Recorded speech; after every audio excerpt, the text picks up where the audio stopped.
Guys, this is Kamlesh Sharma and I welcome you all in Aurora IAS. And today we are going to start with very unique and important series for all of you, that is Ancient Indian History series.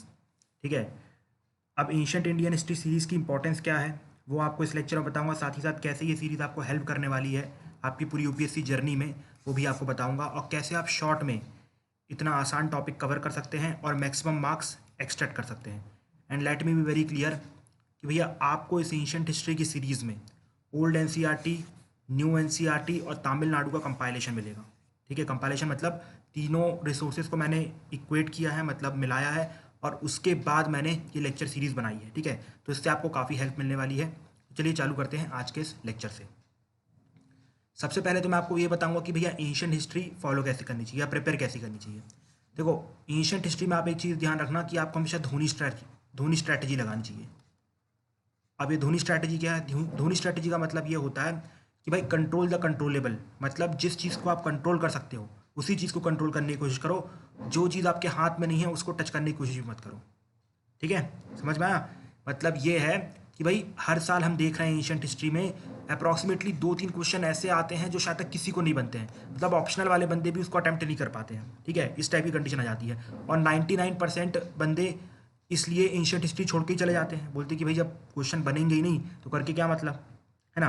But आप ये देखो, 2-3 question भले tough वाले आते हैं लेकिन 1 से 2 question, ठीक है, लाइक इस बार 6 से 7 क्वेश्चन एंशंट हिस्ट्री के थे जिसमें से 3 क्वेश्चन बड़े आसान थे। ठीक है, 3 क्वेश्चन बहुत ही आसान थे। ठीक है, जिसको अगर आप कोई भी, अगर आपने बुक पढ़ी होती, जैसे for example R S Sharma भी पढ़ी होती या फिर तमिलनाडु भी पढ़ा होता, तो दोनों बुक में उसके बारे में लिखा हुआ था, तो यू कुड हैव अटेम्प्टेड। ठीक है, अब यहाँ पर देखो सिंपल सी बात ये है कि भाई आपके सामने 2 स्ट्रैटेजी है, या तो आप पूरे 6 या 7 क्वेश्चन अटेम्प्ट करने जाओ जिसके लिए आप कभी एलिजिबल नहीं हो पाएंगे। ठीक है, एंशंट हिस्ट्री इतनी ज़्यादा है ना कि कोई भी सारे क्वेश्चन अटेम्प्ट नहीं कर सकता, जहाँ की ऑप्शन वाला बंदा नहीं कर सकता, पीएचडी वाला बंदा भी नहीं कर सकता, बिकॉज वो लोग पता नहीं कहाँ से क्वेश्चन पूछेंगे। ठीक है, this is for sure. Simple सी बात है कि हम इसमें कंट्रोलेबल वाली चीज़ को लेके चलेंगे, मतलब जो 2 से 3 क्वेश्चन यूपीएससी पूछ देता है हम उसको अटेम्प्ट करने की कोशिश करेंगे। पता है क्यों? देखो, अगर आप पूरा पूरा छोड़ दोगे, सो जिन्होंने पढ़ी होगी उनके लिए तो ये क्वेश्चन 2 से 3 क्वेश्चन आसान हो गए, तो ऑटोमेटिकली कट ऑफ बढ़ जाएगा हाई। ठीक है, कट ऑफ हो जाएगा हाई। जब कट ऑफ हाई हो जाएगा तो आपने वो 2-3 क्वेश्चन किए नहीं है, अब आपको 2-3 क्वेश्चन कहीं और से रिकवर करने पड़ेंगे। अब जब वहाँ से 2-3 क्वेश्चन रिकवर ही नहीं होंगे तो आपको कोई फायदा ही नहीं होगा। ठीक है, और let me tell you the golden rule of prelims कि भैया प्रीलिम्स उसका नहीं होता जो ईजी क्वेश्चन गलत करता है। अगर आपने पॉलिटी के, मॉडर्न इंडिया के, एंशिएंट हिस्ट्री के क्वेश्चन गलत कर दिया आसान वाले, सिंपल सी बात है आप रेस से बाहर हो गए हो। ठीक है, इसलिए आपको जितना बाकी बच्चे कर रहे हैं वो तो करना है, बट कहीं पर हल्की फुल्की एज लेके प्रीलिम्स को क्लियर करना है। और याद रखना भाई, यहाँ पर आपको सिर्फ और सिर्फ क्वालिफाई करना है, भले आप 104 मार्क्स लाओ चाहे 140 मार्क्स लाओ, कोई डिफरेंस नहीं आएगा। आप भी मेंस लिखोगे, ये बंदा भी मेंस लिखेगा, और पूरा गेम मेंस का है।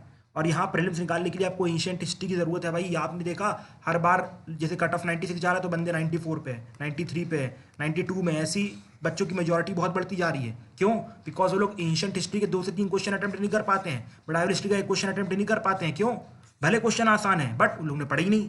उन्होंने बोला कि भाई पूरा एंशिएंट हिस्ट्री बाहर से आता है तो हम पढ़ेंगे नहीं। भाई आप ये क्यों नहीं देखते, बाकी के 2 से 3 क्वेश्चन तो आसान वाले आते हैं ना, उसको अटेम्प्ट कर दो, ये आपके यहाँ ऑटोमेटिकली 4 से 5 मार्क्स बढ़ जाएंगे, आप कट ऑफ के अंदर आ जाओगे। समझ रहे हो ना कि आपको करना क्या है? ठीक है, तो आई थिंक आपको स्ट्रैटेजी पूरी क्लियर हो गई है। अब हम आते हैं सोर्सेज पे कि सोर्सेज क्या फॉलो करने हैं। देखो, आप या तो तमिलनाडु पढ़ लो या ओल्ड एनसीईआरटी पढ़ लो, लेकिन न्यू एनसीईआरटी पे कंप्लीटली रिलाई मत करना। ठीक है, उसके जो भी टर्म्स हैं, बॉक्सेस हैं, वो ज़रूर पढ़ लेना, लेकिन कंप्लीटली अगर आप उस पर रिलाई करोगे तो कोई काम नहीं बनेगा। उसका धड़ कहाँ है, सिर कहाँ है, कुछ समझ ही नहीं आता है।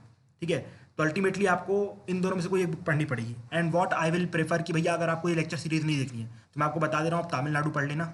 ठीक है, तमिलनाडु पढ़ने के बाद जो न्यू एनसीईआरटी में जो बॉक्सेस दिए ना उनको एक बार रीड कर लेना अच्छे से, बस उतना करके चले जाना। आपको बता रहा हूँ अगर इजी क्वेश्चन आएंगे तो आपसे ही वजन बनेंगे। ठीक है, लेकिन अगर आप चाहते हैं कि भैया आपके पास टाइम कम है और आपको कुछ फ़ायदा हो जाए, मतलब सस्ते में काम हो जाए, तो उसके लिए you can follow my the slides and my explanation. ठीक है, स्लाइड्स पर रिलाई मत करना क्योंकि स्लाइड्स में बहुत सारी चीज़ नहीं लिखी रहती है, वो मैं एक्सप्लेन करके बताता हूँ। जैसे कि आपने मेरी इकोनॉमिक्स की सीरीज़ देखी होगी कि बहुत छोटे छोटे शॉर्ट में लिखा रहता है, वैसे एंशिएंट हिस्ट्री की स्लाइड्स मैंने काफ़ी डिटेल बनाई है।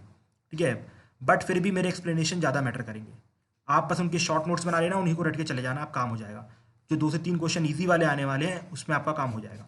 ठीक है, otherwise old NCERT R S Sharma की मत पढ़ना यार, मतलब बहुत मोटी है और बकवास है बिल्कुल। मतलब बकवास नहीं बोलूँगा, मतलब वैसे बहुत अच्छी है बट अपने एग्जाम के पर्सपेक्टिव से ना बहुत ख़राब है। मतलब उसका देखो, एंशियंट हिस्ट्री का आपको पता है जब 2 से 3 क्वेश्चन आएंगे, अगर आप 400 पन्ने की बुक पढ़ोगे, 250 पन्ने की बुक पढ़ोगे और कुछ एडवांटेज ही नहीं आ रहा है, तो क्या मतलब ऐसी बुक पढ़ने का। अगर मान लो वो इस बार 6 के 7 क्वेश्चन टफ ही टफ आ गए, सिंपल सी बात है, किसी से नहीं भरेंगे तो कट ऑफ ऑटोमेटिकली नहीं चला जाएगा। तो मैं आपको बस एक इक्वल फुटिंग में रखना चाहता हूँ, ठीक है, कि अगर भैया इजी आए तो मैं भी ऊपर जाऊंगा और नहीं आए तो मैं भी तुम्हारे साथ डूबूंगा, लेकिन मैं कट ऑफ से नीचे नहीं जाऊंगा। तो मेरा ये स्ट्रैटेजी रहता है और आपकी भी यही स्ट्रैटेजी होनी चाहिए कि भाई मुझे किसी भी तरीके से 110 के आसपास का स्कोर करना है, मुझे 150 नहीं चाहिए, मुझे 200 नहीं चाहिए, मुझे 190 नहीं चाहिए, मुझे सिर्फ 100 से 110 के बीच में स्कोर करना है और ये मेरे को मेंस लिखवाएगा और मैं पूरी मेहनत मेंस में करूंगा, जिसमें जो मुझे मॉडर्न इंडिया पढ़नी है, ठीक है, मॉडर्न इंडिया पढ़नी है मुझे। ये एंशिएंट हिस्ट्री से कोई फायदा नहीं, बस मुझे ये प्रीलिम्स निकलवा दे, बस आपका ये फंडा होना चाहिए यहाँ पर, ठीक है। देखो कैसे लेक्चर सीरीज चलेगी, तो मैं अगर आपको बताऊं तो शुरू से, मतलब जैसे फॉर एग्जाम्पल प्री हिस्ट्री से हम चालू करेंगे। प्री हिस्ट्री से लेके जो हर्षास्त्र का टाइम आता है, ठीक है, जो हर्षवर्धन का टाइम आता है, वहाँ तक चीज़ें डिटेल में रहेंगी, ठीक है। वहाँ पर पूरा कंप्लीट जैसे बुक्स में लिखा रहता है, कंप्लीट डिटेल रहेगी, there will be no problem in it. लेकिन इसके बाद जैसी स्मॉल डायनेस्टीज आ जाती हैं, लाइक राष्ट्रकूटास, गुजारा, प्रतिहारा, ये इन सब से क्वेश्चन नहीं आएगा। इस बार बोजा पे क्वेश्चन आया, आई थिंक उन्हीं पर था ना, गुजारा प्रतिहारा पे क्वेश्चन था इस बार 2020 में, गुजारा प्रतिहारा में था, but that was covered in many magazines, many, even vision की मैगजीन में भी कवर था वो, ठीक है, उससे भी क्वेश्चन सॉल्व हो जाता। बट फिर भी अगर आप देखोगे, वैसे तो आपने मेरे शुरू से नोट्स नहीं देखे जो मेरी स्लाइड्स बनी थी, अगर आप देखते तो उसमें भी वो ऑलरेडी क्वेश्चन था, बिकॉज मैंने सिर्फ इंपॉर्टेंट चीज़ें स्मॉल डायनेस्टी और साउथ इंडियन हिस्ट्री के लिए लिखा है। दोनों से बहुत ही रेयर चांसेस से क्वेश्चन आ जाता है। इस बार रेयर था कि भाई एक बार इन्होंने डायनेस्टी का उठा के पूछ लिया, अब ठीक है वो रेयर वाली सिचुएशन थी, बट फिर भी वो इंपॉर्टेंट चीज़ ही पूछेंगे यहाँ से, तो वो चीज़ आपको मेरे नोट से बननी थी, ठीक है। इसलिए साउथ इंडियन हिस्ट्री और स्मॉल डायनेस्टी मुश्किल से 3 से 4 लेक्चर लूंगा और सिर्फ इंपॉर्टेंट एस्पेक्ट बोलूंगा। लाइक फॉर एग्जांपल आपको मैं अगर पालास पढ़ा रहा हूँ, तो गोपाला ने इस्टेब्लिश किया, ये इंपॉर्टेंट रूलर था, नहीं इसने फिर ये हुआ, बस 3 से 4 5 चीज़ें लिखी रहेंगी, बस उतना ही पढ़ना, चले जाना। सेम गुजारा प्रतिहारा में, लाइक साउथ इंडियन डायनेस्टी में चेला, चोरा, पांड्या, चेला, चोला, चेरा एंड पांड्या, इनका नाम ही ऐसा है कि बड़ा भूल जाते हैं, ठीक है। और उसके बाद पल्लवास, राष्ट्रकूटास, और उसके बाद आप कह सकते हैं और कुछ इंपॉर्टेंट डायनेस्टीज थी वो भी पढ़ेंगे, वकाटकास, बट इन सब के बारे में सिर्फ एक स्लाइड, ठीक है। आपको ज़्यादा टाइम वेस्ट नहीं करवाऊंगा, मतलब मैं आपको बता रहा हूँ मेरी एंशिएंट हिस्ट्री के लेक्चर आपको काफ़ी हेल्प करेंगे, ठीक है। और मिडाइवल हिस्ट्री भाई मैं रिक्वेस्ट कर रहा हूँ मत पढ़ना, बहुत ही रेयर चांसेस है कि मतलब इतना पढ़ के, मतलब एक एक दो क्वेश्चन आते हैं यार, पिछले साल यूपीएससी ने शौक दिया, लेकिन इस बार देखो, इस बार फिर से वही 1 या 2 क्वेश्चन पर रुक गई थी। तो मिडाइवल हिस्ट्री से क्वेश्चन कुछ बनते ही नहीं है, वो तो यूपीएससी ने बस आपको अपना पैटर्न दिखाने के लिए कि भैया हम सेम पैटर्न में नहीं चलेंगे, बार बार स्विच करते रहेंगे, आप हमें पकड़ नहीं सकते हो, उस चीज़ को काउंटर करने के लिए बस मिडाइवल हिस्ट्री से पिछले क्वेश्चन निकाल दिए, ठीक है। लेकिन वो भी आपको सिंपल तमिलनाडु से सॉल्व हो रहे थे, ठीक है, और हो जाते उससे अप्रॉक्सीमेटली आप, आई थिंक 6 क्वेश्चन थे, उसमें 3 क्वेश्चन तो बहुत आराम से यहाँ से सॉल्व हो रहे थे, तो आपको एडवांटेज था। तो आप क्या करना, मिडाइवल हिस्ट्री अगर पढ़नी हो तो तमिलनाडु से पढ़ना, ठीक है। अगर नहीं पढ़नी हो वैसे तो आई विल रिकमेंड कि मत पढ़ो, और जो मैं लेक्चर्स में दूंगा उतना ही पढ़ के चले जाना, काम हो जाएगा, ठीक है। तो this will be my personal advice for this series, और ये सीरीज़ काफ़ी quickly I will complete it, और ट्रस्ट करिए भाई सीरीज़ आपके काम आएगी, ठीक है। और आखिरी में मैं आपको हमारे पीजीपी ग्रुप के बारे में बताना चाहूँगा। अब इसको क्या हो गया, एक सेकेंड, हाँ पेन में कोई प्रॉब्लम है, जस्ट अ सेकेंड। हाँ क्या, देखो पीजीपी ग्रुप के बारे में बताना चाहूँगा। इस बार 35+ students are writing mains from our side, ठीक है, जिसका प्रूफ आपको हमारे टेलीग्राम चैनल में मिल जाएगा। अगर आपको इसके रिगार्डिंग कोई भी डाउट है तो you can contact on these 2 numbers. और ये हमारी माइंड मैप बुक्स है, अभी रिसेंट में एथिक्स की माइंड मैप बुक्स भी आई है, बुक आई है, जो कि आपको रिवीजन पर्पस में काफ़ी हेल्प करने वाली है, ठीक है। सो आज इतना ही रहने देते हैं, कल से हम चालू करेंगे, that means from the next lecture we will begin with ancient history lecture. Thank you and have a nice day friends.